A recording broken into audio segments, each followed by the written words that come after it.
What's up, everybody? It's been a long time since we did a video in this video series.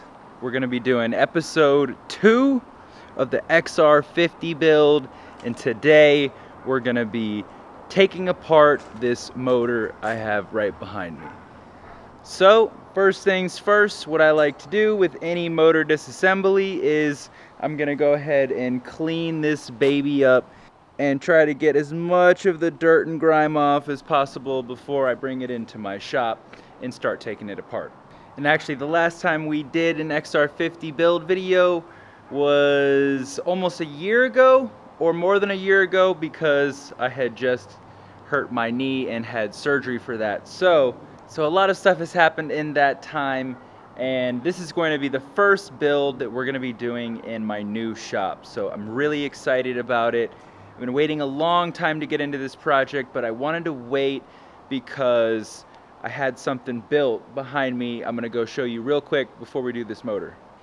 All right, the shop is a little bit of a mess right now, but this is the reason I have been holding off on the XR50 build. I wanted to get a big oven built. So I had this baby custom built for me to the specs that I wanted, and I'm gonna be wiring it up soon, hopefully this weekend, and getting it on some concrete and covered. So this is gonna allow me to have a full extra shop for just coating and baking out parts, and then I will keep this as the main shop for all the mechanic work.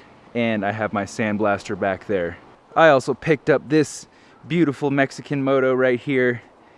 So this thing is the new daily ride for me, and I've been beating the absolute hell out of it, crashing it on mountains. I'm gonna be doing a review on it soon. But let's get to work. Let's clean this little beauty up and start ripping it apart. This is definitely not a dirty engine, so it's gonna be real easy to clean, with the exception of this area right here. We'll get it done quick.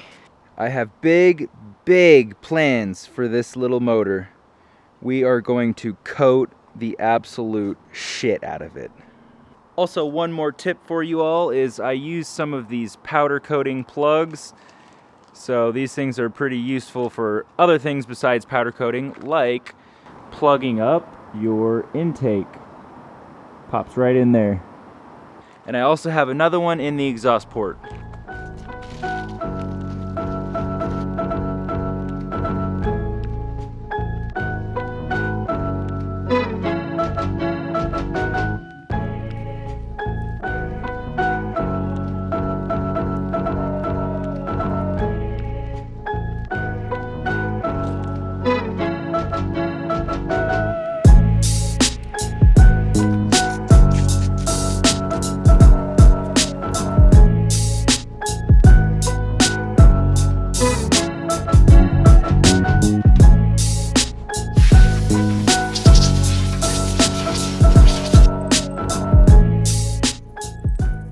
Word! Well, we got this motor all cleaned up. It's looking friggin' sweet, actually, but it's because they spray painted it. It's really not that clean. Like, this is where they didn't paint, and this is where they painted. But we're gonna change this whole motor up. It's gonna look completely different by the end of this series and when it's installed in the bike. So at this point, we are ready to start taking this motor apart. I've got it in a cardboard box. These work great to take apart motors. I do have an engine stand that I'll be building when we assemble this, but always love to use these service manuals. So this is going to tell me exactly how to do it the right way and step-by-step instructions. So I recommend every one of you guys to use service manuals. It's worth the money to do things right. It's been a long time since I worked on an engine, so I'm really excited.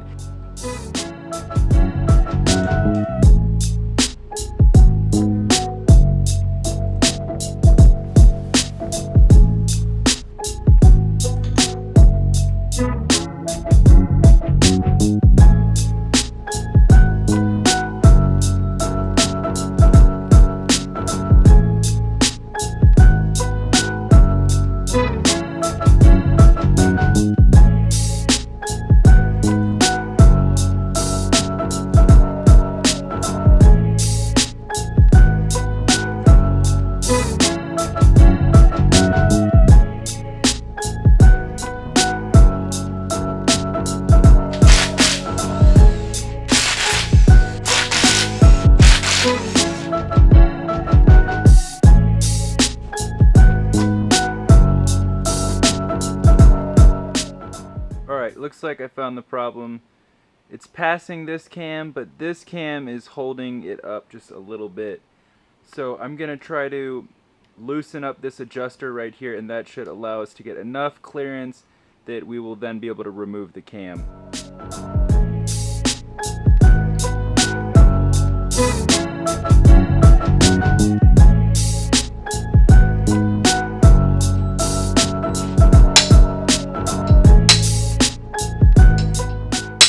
I thought this would be the easiest engine ever to take apart, but it's completely the opposite. This bolt somebody put in there is not the original. It's all effed up, super tight, cannot get it off. Head's not going to come off. So next thing, we're going to try to take this cylinder and the head all off at once, because all of it's getting replaced anyways.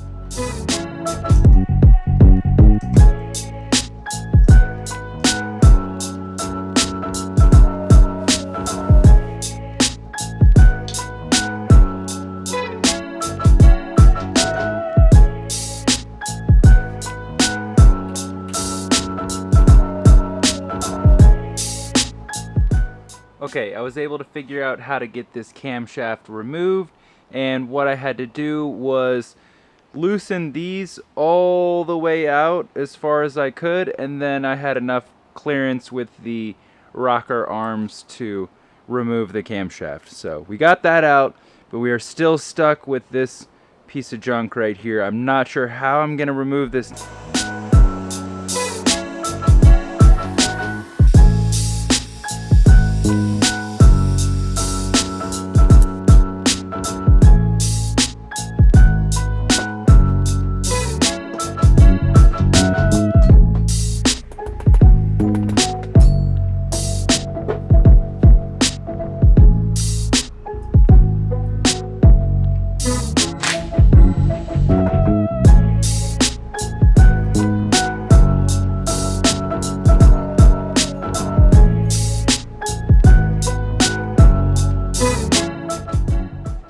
Alright, that actually was not that bad. So I was able to remove the cylinder and the head as one complete unit.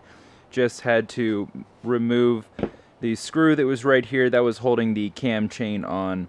So took that off, everything came out great, and that's pretty much the hard part. Everything else should be pretty straightforward now. So I'm gonna go ahead and remove this tiny little piston. It is adorable, and definitely keeping this as a souvenir.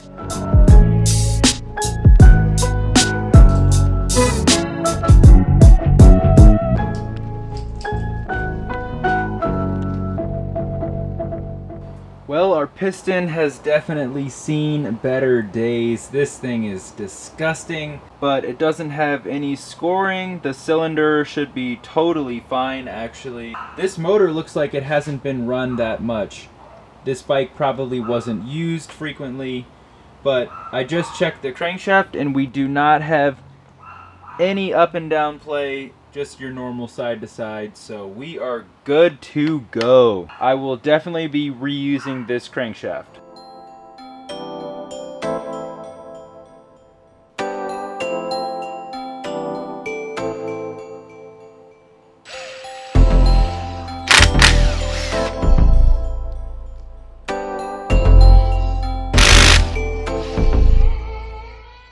So for this part, you will need a special tool. You're gonna want this little guy right here, which is a flywheel remover. This one's made by Tusk. So we're gonna thread it in here to the flywheel, and this part's gonna push down, and that's gonna make this pop off. But this is the only way you should ever do this, because you will damage your crankshaft. I know from experience. I saw people hold this and hit the crankshaft with a hammer, and that is not what you want to do. I'm guilty of doing it as well. But this time we're going to do it the right way.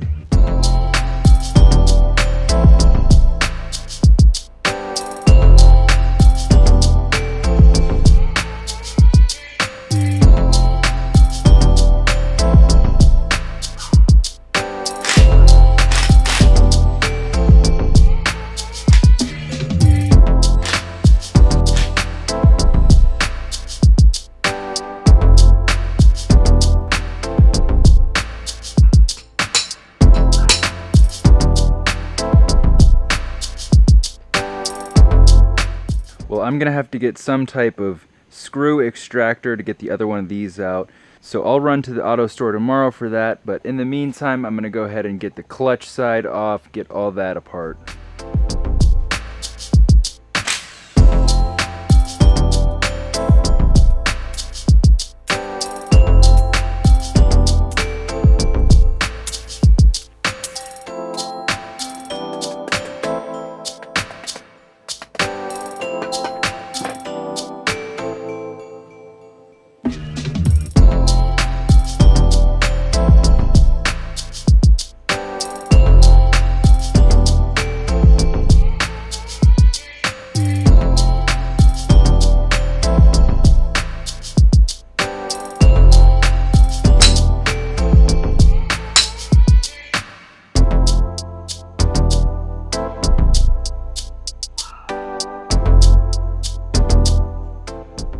Alright, we are back. It's been a few weeks, but I got this bolt that was completely stripped out and seized up in here. I took it to a guy and he had it welded, and as you can see now, we can remove this little fucker. So that's that. Now we're going to go ahead and get this stator base off and keep tearing this engine down.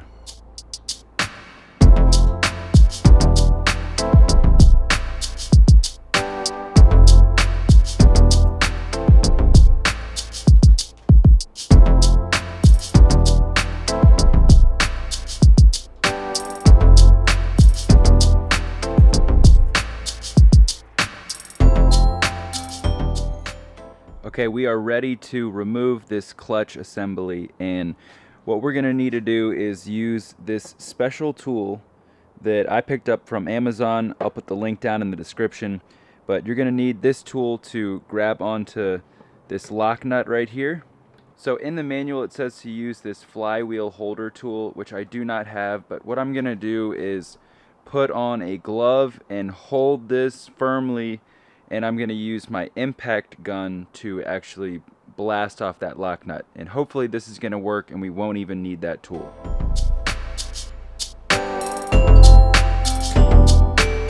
Alright, I'm going to give it a go with about 45 pounds. Hopefully this is enough.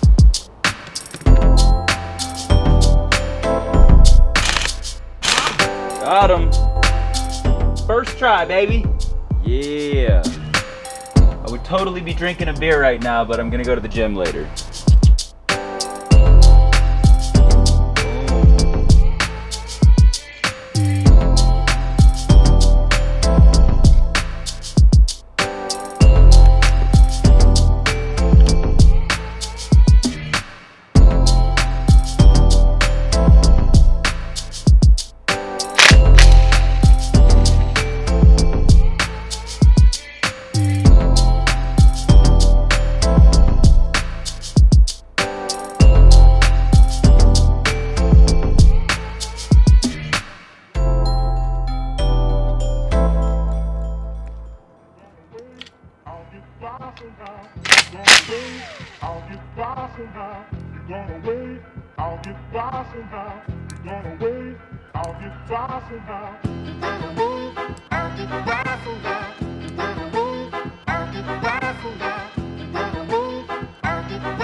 Alright, we are doing awesome. Now the next step is going to be removing all 7 of these bolts and taking off this first part of the case. But we're in the home stretch now. Not much left to do, and it should be pretty easy.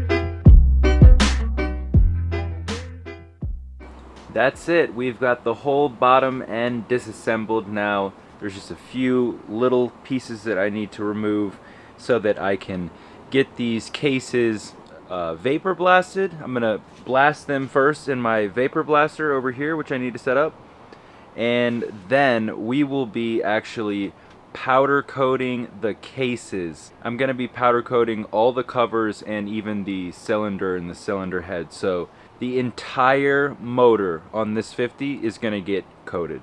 And that's something that I've never done before, and I just want to do a lot of things I've never done before on this bike in this build. So you're gonna see a lot of crazy stuff happen. But everything's looking good. The cases are gonna clean up great, I'm sure. Transmission looks okay. I'll be inspecting it later, and going to be reusing this crankshaft because it's doesn't have any up and down play, and I'm trying to reuse that crank because a new crank would be about $200 or $300, so I don't feel like spending that.